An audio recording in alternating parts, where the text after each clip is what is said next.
Eto mga repapits no, bagong-bago kalalabas lang. Ayan, syempre, gagawa natin ng reaction video yan, no. Okay? Eto mainit na mainit pa mula kay Looney, no. Performs Tugmang Preso live on Wish 107.5 bus. Ayan, so naka-upload yan syempre sa YouTube channel ng Wish 107.5 na mayroong 14.9 million subscribers. So syempre, nakapag-subscribe na po tayo dito, no. Okay, hindi pa ako nakakapag-like sa video pero mamaya after nating panoorin, automatic like natin yung video na to, no. Okay, so meron na po itong 93,923 views sa loob ng 17 oras pa lamang mga repapits. Mainit na mainit pa, in-upload to kagabi. Okay, ayan, so kung gusto mong panoorin to ng dire-diretso, walang cut, pumunta ka na description sa baba, i-click mo yung link yan para diretsong makapunta ka sa video na to.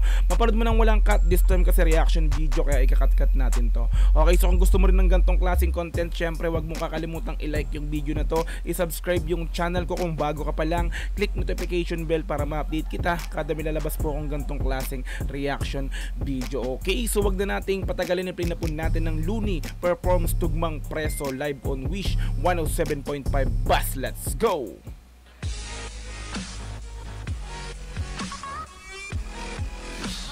Isang sikat na flip-top rapper ang inaresto sa bypass operation sa Makati City.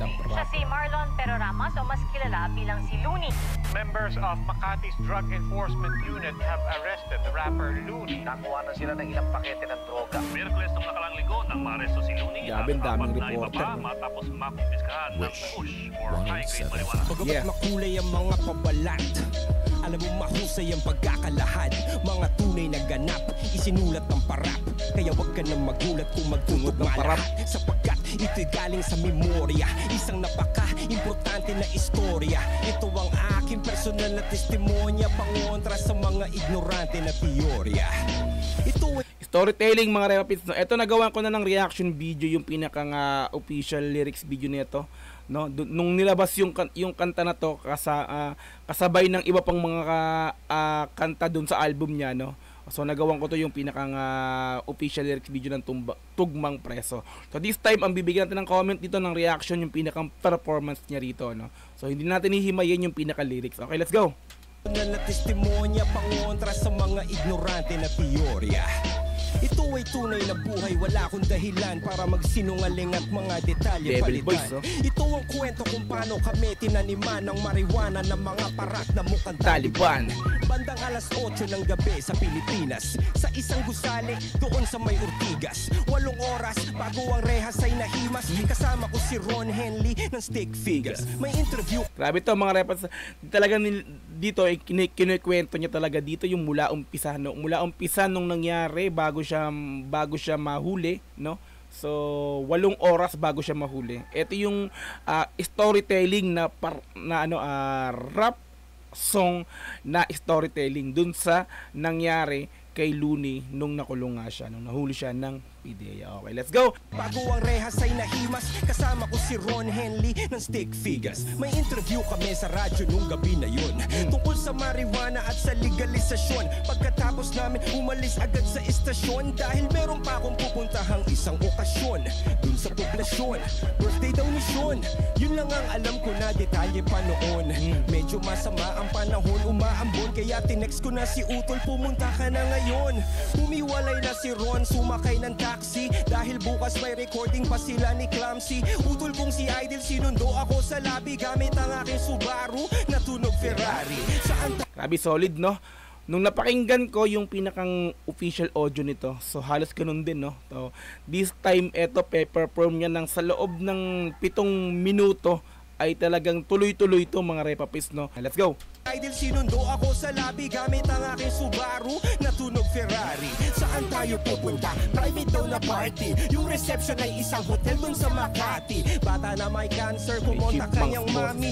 Idol ako ng anak at rap ang kanyang hobby. Pangalan niya ay Sean, walang pake sa money, kasi kayang magbayad kahit magkano si daddy. Lumambot ang aking puso nung una ko narinig. Naawa ako kay Sean, mga luha ng ilid. Nung nalaman ko lagay na daw ng bata tagilid. Di nyo kailangan magbayad, pupunta ko sa event. Rekta sa Makati kahit traffic ay kainit. Solid, no? Marepa, no? Solid, no?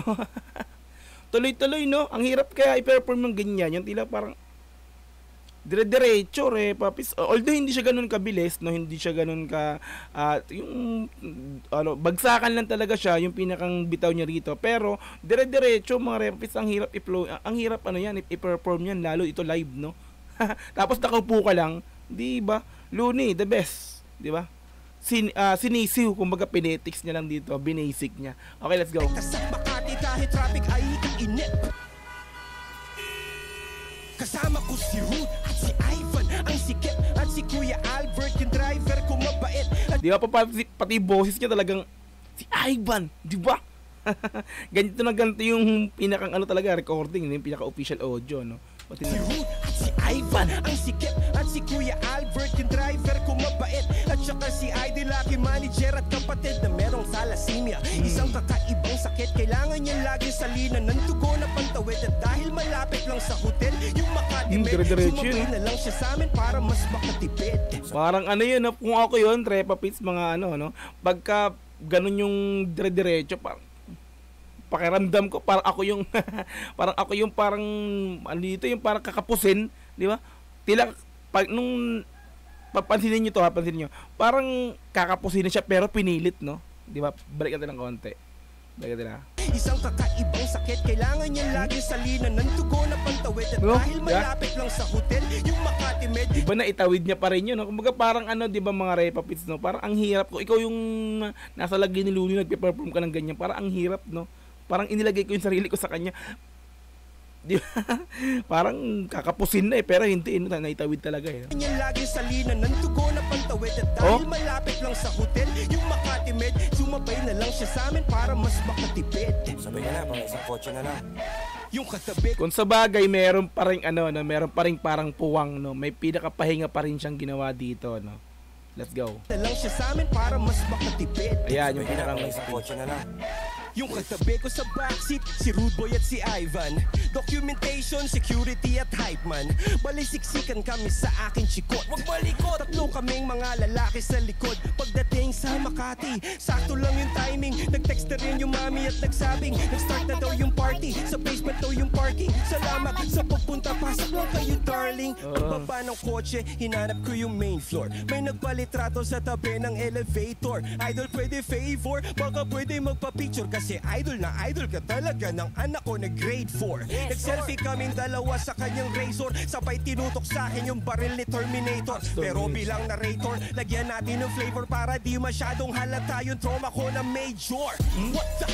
Nakakagulan tang sang katutak na ninja kap sa amin ang tumambang. Eto na. Parang hutang clan, lampas 10 lumabas sa van. Pasensya na idol, napag-utusan lang umakbang paatras at wala nang nagawa. Tinutukan ng bereta sa mukha, pinadapa. Pinosasampilit, pinapatingin sa baba. Mga bulsa namin, isa-isa nilang kinapa. Akala ko, kidnap for ransom ang sadya. O kaya, baka prank lang to na malala. Lang hiya. Grabe. You know?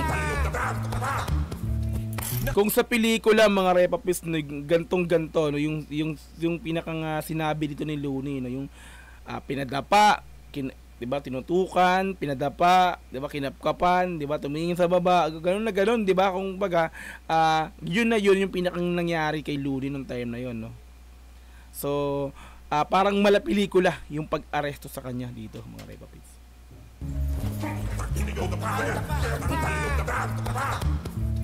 Nakadapa kami habang napapanood ng aking utol na kasalukuyang nakabukod. May tinabi silang kahon, malakas sa aking kutob na meron tong mga lamang kontrabando sa loob. Tsaka na lang silang nagpakilalang mga para. Nung isa na sa mga kasama nila nasapak. Walang uniforme at O, diba, may pumalag sa kasama nila. May pumalag sa kasama nila Looney, tapos sinabi, ops, mga para kami, di ba, mga ganun lang. Mga para, nung isa na sa mga kasama nila nasapak. Walang uniforme at nakamaskara lang lahat. Walang Mirandang binasa, basta-basta lang agad.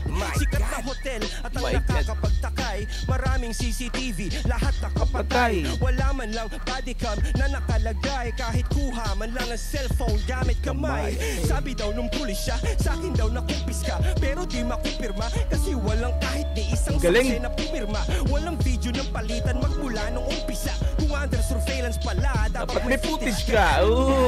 Diba? Kung under surveillance pala, dapat may footage na. Kung normal na tao nagpa-viral pag nahuli siya, paano na lang kaya kung si Looney pa? Nasagot ko ang pide.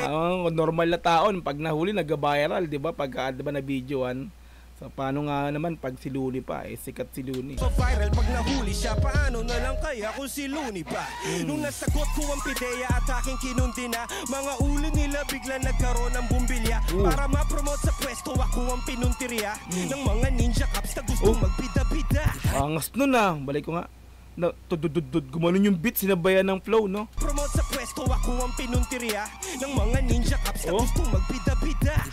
Bigla silang nakaisip ng ideya kasi napanood nila yung live ko sa pideya. Nung pinan nila yung kantang Amats dahil sa tema, pero Maria Hiwaga ni Sasa walang problema. Alam mo repa, talamak na ang taniman. Baibas daw pero bakit para madalian? Di ba dapat pinaghahandaan yan at kalimitan? Minaman-manan, malayuan, malapitan. May mga kamera na nakatago sa pagitan, kaya medyo weirdo kasi walang video ng palitan. Akala ko grabe. Solid na habol niya, no? Video ng palitan. Nakatago sa pagitan, kaya medyo weirdo kasi walang video ng palitan. Akala ko magbaybas to na malakihan, nakakapagtaka lang kaibigan. Gusto mo maintindihan at pabatid, gamitin mo lang ang so ito na, no? Nagsimula dun sa naikwento niya nung umpisa kung paano nagsimula, 'di ba? 8 hours bago yung tapos ito yung pangyayari, tapos kung yung pangyayari nung nandoon na sila sa may mismong venue, paparating na sila sa may sa parking, tapos nangyari ito na yung mga rock pa, nahuli na sila. So this time naman ito na ipapaliwanag niya na yung, 'di ba? Kumbaga yung side niya, pinapaliwanag niya na yung side niya kung talagang meron siyang kinalaman doon sa binibintang sa kanya. So balik natin ng konti. Gusto mo maintindihan at pabatid, gamitin mo lang ang sentido komon kapatid. Para sa 100,000 magpapakaastig, kayang-kaya ko yung kitain ng triple 1 gig. At tutulak man ako na sinasabi nilang weed, bakit naman ako pa mismo maghahatid? Hindi nga ako lumalabas ng bahay tsaka B, hira mo lang makita sa kalsada at tumawid. At bakit ako magbebenta sa di ko kakilala kung sa eksena ko ay marami nagmamari? Hindi niya na tinuloy doon, Repapis, kasi bawal banggitin, kumbaga. Ko kakilala kung sa eksena ko ay marami nagmamari. Bakit ko papahirapan ang sarili ko habang sinusugalang karerang matagal kong pinagsikapan? Bakit ko isasama ang kapatid kong may karamdaman at cameraman para mag-flag ng kaganapan? Walang saysay na mga paratang bawang haka-haka lamang para pangalan ko ay yurakan. Alam kong meron akong mga na natapakan. Meron pa nagkasali, Nasadya ako ay tao lamang, pinaglaban lang ang paglikha. Merong kalayaan kung yun ay masama, yun lang ang aking kasalanan. Looney 107.5 Young Bawal. Young Bawal, yung producer ng beat. Wish. Authorities seized 15 packs of high-grade marijuana from Peromas. The rapper is denying the allegations against him. He says he may have been framed. Solid.